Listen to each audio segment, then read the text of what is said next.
The first thing to go wasn't the light, it was the sound.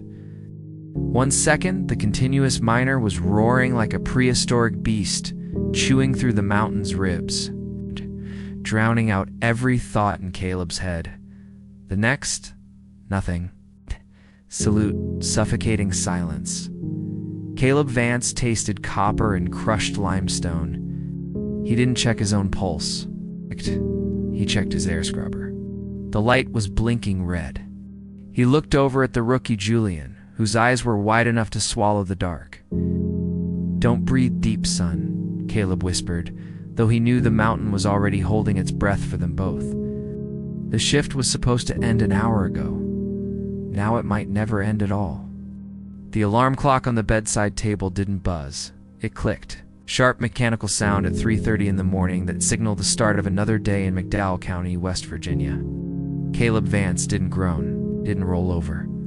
He simply opened his eyes, staring at the ceiling fan that spun slowly in the shadows. His lungs felt tight this morning, a sensation like someone had wrapped a rubber band around his chest while he slept. He sat up, the mattress springs groaning under his weight. 58 years old. 35 of them spent underground. His knees popped as he stood, a symphony of joint pain that served as his morning music. In the kitchen, the coffee pot was already hissing. His wife, Martha, was asleep in the other room, but she always set the timer. It was her way of going down there with him, without ever leaving the house. Caleb poured the coffee black. It was bitter, hot enough to scald the tongue, just the way it had to be to wake up a body that wanted to quit. He looked out the kitchen window. It was pitch black outside, the kind of darkness that felt heavy. Most people fear the dark, but for Caleb, the darkness above ground was comforting. It was the darkness below that had a personality. He grabbed his dinner bucket, the metal distinctively dented from a fall back in '98. Inside, a bologna sandwich, an apple, and a fierce note from Martha reminding him to take his blood pressure pills. He pocketed the pills and ignored the advice. He walked out to his truck, the gravel crunching under his steel-toed boots. The air smelled of damp leaves and distant burning wood. The drive to the mine portal was a silent ritual. The radio stayed off. Caleb preferred to listen to the engine of his Ford, ensuring it was running right. As he wound through the hollers, passing trailers and brick houses that had seen better decades, he thought about the pension. 2 more years. That was the deal he made with Martha. 2 more years and they'd move to North Carolina, somewhere near the coast where the air was salty and clean. He pulled into the gravel lot at the Black Bear mine. It was already bustling. Headlights cut through the mist. Men were moving like ghosts, zipping up coveralls, adjusting hard hats. The mood was somber today. The price of coal was down, and rumors of layoffs were floating through the bathhouse like coal dust. Caleb grabbed his belt, heavy with the battery pack and the self-rescue unit. "Morning, boss," a voice chirped. It was Jullian. The kid was 22, fresh-faced, with hands that were still too clean. He had that eager energy that old miners usually lost by their 3rd year. Caleb nodded, slamming his locker shut. "Morning, Jullian.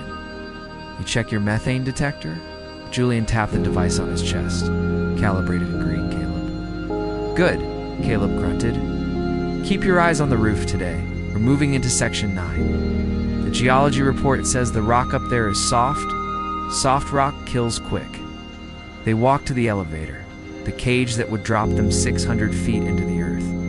The men crowded in, shoulder to shoulder. The smell was distinctive. Unwashed bodies, chewing tobacco, grease, and the metallic temps of anxiety. As the cage rattled and began its descent, the daylight at the top of the shaft shrank into a tiny star, then vanished. The temperature dropped, the humidity rose. They were in the world of the subterranean now. Caleb switched on his cap light.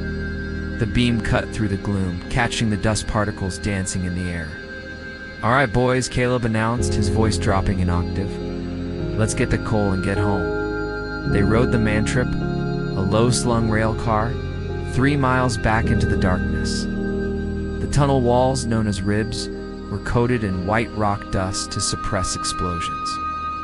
It looked like the inside of a whale's belly. Caleb sat opposite Jullian. The kid was bouncing his leg. Nerves. "You thinking about that girl again?" Caleb asked, his voice barely audible over the screech of the wheels. Jullian grinned, his teeth white against his coal-smudged face. "Sarah?" "Yeah, we're looking at rings this weekend. Found a nice one in Bluefield. But man, the price. Gotta pull some overtime shifts to cover it." Caleb felt a pang of sympathy. He remembered buying Martha's ring. He'd worked 3 weeks of double shifts, sleeping 4 hours a night just to put that small diamond on her finger. "Don't work yourself into a grave for a ring, son," Caleb warned, adjusting his knee pads. "She wants a husband, not a widow's payout." The man trip lurched to a halt. Section 9. It was a chaotic symphony of machinery. The continuous miner, a massive machine with a rotating drum of tungsten teeth, was already chewing at the coal face. The noise was deafening. Caleb moved through the section with the grace of a man who knew every trip hazard. He checked the roof bolts, long steel rods drilled into the ceiling to hold the layers of rock together. He tapped the roof with his sounding stick. Thud, thud, solid, hollow, he frowned. He took a can of orange spray paint and marked a circle on the rock. "Bad top here," he yelled over the machinery. "Get the bolter over here. We need extra support before we cut another foot." Jullian ran to relay the message. Caleb watched him go. The kid was good, smart. He reminded Caleb of his own brother, who had moved away to Detroit to build cars. Caleb had stayed. The mines were all he knew. It was a trap, but it was a trap that paid the mortgage. Lunchtime came 4 hours later. The crew sat in the crosscut, away from the dust. They turned their cap lights down to save battery, sitting in the semi-darkness. They ate with dirty hands, holding sandwiches by the wrapper. The talk turned to the usual subjects: football, the new truck models, and the upcoming union meeting. "They say the company is cutting corners on the ventilation," Old Man Miller said. He was a mechanic, greasy and cynical. "I saw the charts. Airflow in Section 9 is barely legal." Caleb chewed his apple slowly. "I checked it this morning, Miller. It's within spec, barely, but it's there. Won't let you boys run in bad air." Miller scoffed. "You're a good foreman, Cal, but you can't fight geology and corporate greed at the same time." The words hung in the air, heavy and unspoken. Caleb knew Miller was right. The deeper they went, the more gas the mountain released. Methane, odorless, colorless, explosive. The silent killer. Caleb thought about the bills piling up on his kitchen counter. The transmission on the truck was slipping. Martha needed dental work. The pressure to produce tonnage was immense. They didn't hit the quota, the mine might close. If the mine closed, the town died. It was that simple. He looked at Jullian, who was showing a picture of Sarah to the other guys. The hope in the kid's eyes was painful to watch. "All right, break's over," Caleb said, standing up and brushing the crumbs from his lap. "Let's finish this cut. I want to see daylight before the game starts tonight." He didn't know it then, but daylight was a luxury he wouldn't be seeing for a long time. The afternoon shift was grueling. The heat in Section 9 spiked. Heavy machinery generated massive amounts of heat, and the ventilation struggle was real. Sweat poured down Caleb's back, soaking his thermal shirt.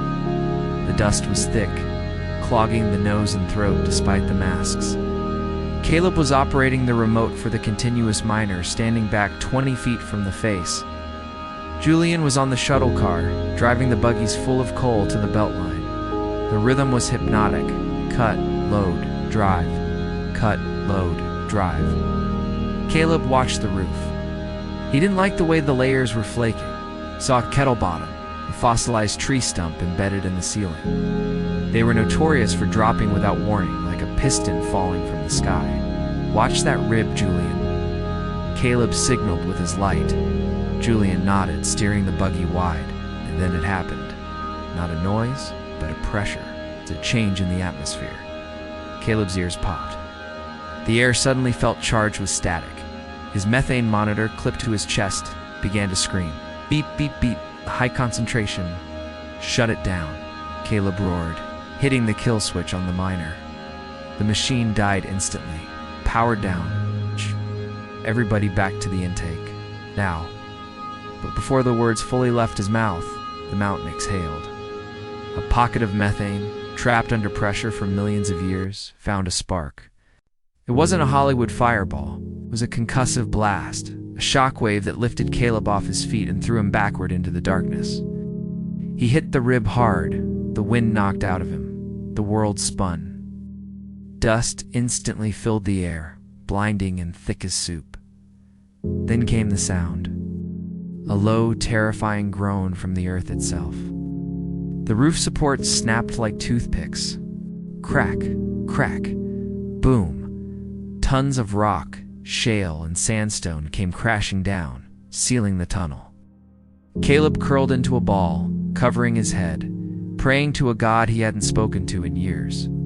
The noise was apocalyptic. And then, as quickly as it started, it stopped. The silence returned. A ringing silence. Caleb coughed, the dust coating his tongue. He tried to move his left leg and cried out. Pain shot up his hip. He felt around in the dark. His cap light was broken. Sound off, he croaked, his voice raspy. Sound off. Who's alive? Silence. Jullian Miller. Caleb. A small, terrified voice came from the right. Caleb, I can't see. It was Jullian. Stay put, kid. Don't move. Caleb fumbled for his backup light in his belt pouch. He clicked it on. The beam was weak, but it was enough. The tunnel behind them was gone. A wall of rubble blocked the exit. The machinery was buried. He shined the light toward Jullian. The kid was sitting against the coal rib, blood trickling from a cut on his forehead. Looking at the wall of rock that now separated them from the world. They were trapped in a pocket, maybe 50 feet long, just the two of them. Where are the others? Jullian asked, his voice trembling. Caleb shined the light further down. He saw a boot sticking out from under a slab of sandstone. It was Miller's boot. Caleb lowered the light quickly so Jullian wouldn't see. They were near the intake. Caleb lied. They probably made it out. They'll be sending help. Caleb knew better. But hope was the only oxygen they had left. Time loses its meaning underground. Without the sun, hours stretch into days. Caleb checked his watch. It had been 4 hours since the collapse. The air was getting stale. Ventilation curtains were buried, meaning no fresh air was cycling in. They were breathing what was left. Carbon dioxide would eventually put them to sleep, a gentle killer compared to the violence of the rock.